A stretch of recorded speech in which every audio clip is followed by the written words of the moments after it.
Hello everyone, welcome. My name is Noah. I'm with the City and County of Denver, and in this video, I'm going to go over how to add a property within Energy Star Portfolio Manager. Before we get started, I want to point out that this step can take some time, so make sure to set aside about 20 minutes to finish it all in one sitting. You're unable to pause and save your work in the middle of this step, and will have to start over if you can't finish. Also, you may need to connect with others to gather or verify some of the building information requested during this step.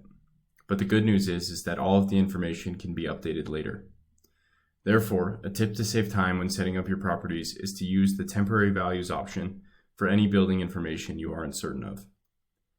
While you need to enter in a value to continue, these temporary value checks will serve as a reminder of estimated information you need to update or confirm prior to submitting your report.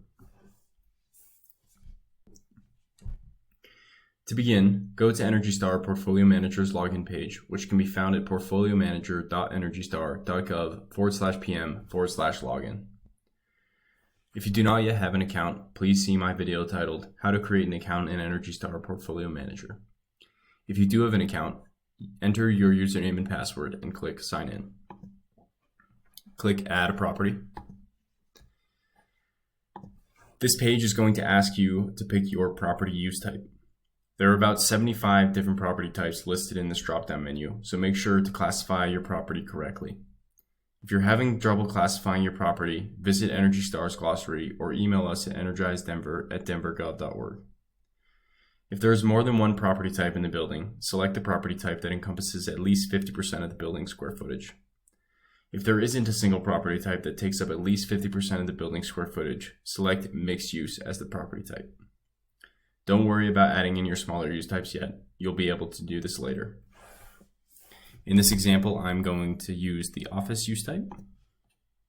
And for the vast majority of you, you'll select one and existing. Click Get Started. This next page is going to ask you for some basic information about your property. The property name, address, year built, gross floor area, irrigated area, and occupancy.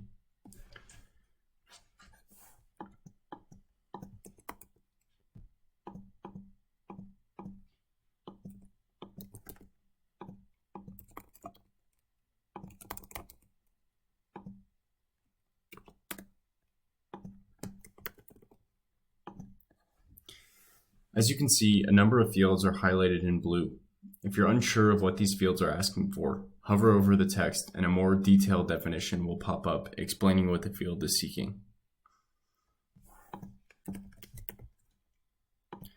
When entering your building's gross floor area, make sure this is the square footage for the building only.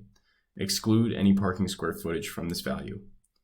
Additionally, I suggest visiting What Should I Include in My GFA for additional details on what to include and exclude in your building's gross floor area. The Energy Star article is linked here.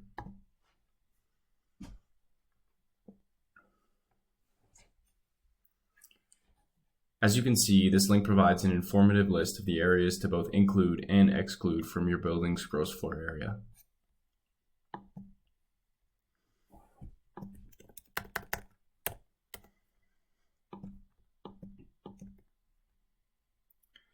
When determining the occupancy of your building, look at the percentage of the building's gross floor area that was occupied and/or operational during the year you're reporting for. For example, let's say you have a 10-story office building where only 9 of the floors were occupied. The percentage occupancy would be 90%, assuming each floor is the same size. This value can and should be updated when the occupancy changes year to year.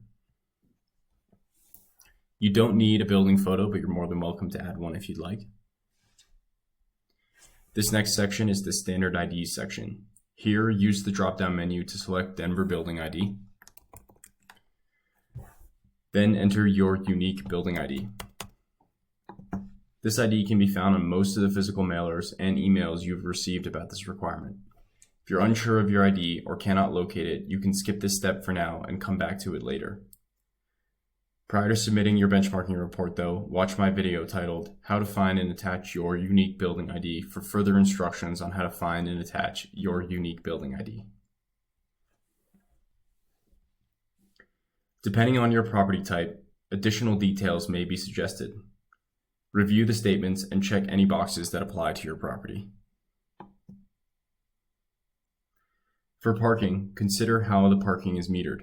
If your parking lot energy, such as lights, EV chargers, etc., is metered with the building meters, then you need to select My Property's energy consumption includes parking areas.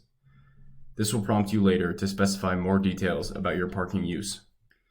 If your parking lot energy is metered separately or sub-metered from your building's meters, then you won't want to make a selection and not include a parking use type in your property details.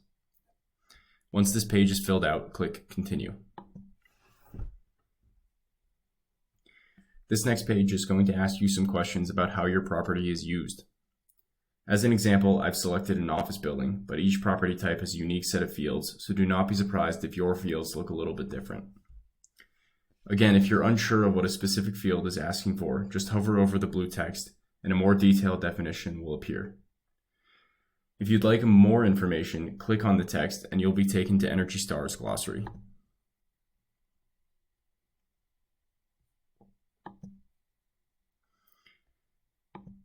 When trying to determine the weekly operating hours of your building, think about the total number of hours during the week that the majority of workers are present. This is not the same thing as total operating hours. For example, if your building is open from 7 a.m. to 7 p.m., but the majority of workers are only in the building from 9 a.m. to 5 p.m., Monday through Friday, your weekly operating hours should be 40, while total operating hours would be 60. Next, you'll need to determine the number of workers on the main shift. Similar to the weekly operating hours, this is not the same thing as the total number of workers in the building. This is only asking for the worker count present during the main shift. Think about the previous example. If you have 10 workers, but only 8 of them are present during the main shift from 9 a.m. to 5 p.m., Monday through Friday, your number of workers on the main shift is 8, not 10.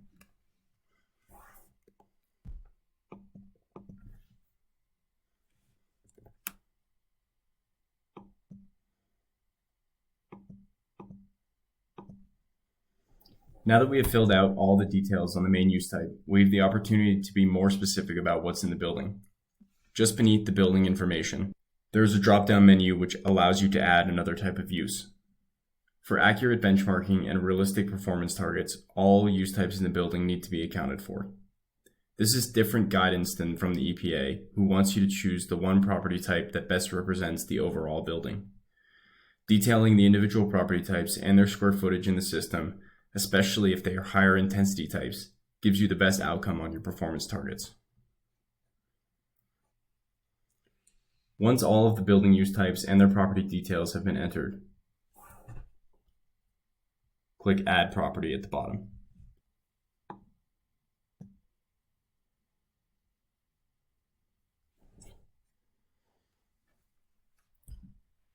At this point, you've successfully added a property to your Portfolio Manager account. This information is now saved in your account. To edit property use details, sign into your Energy Star account. Click into the property for which you would like to enter new information. Click into the Details tab.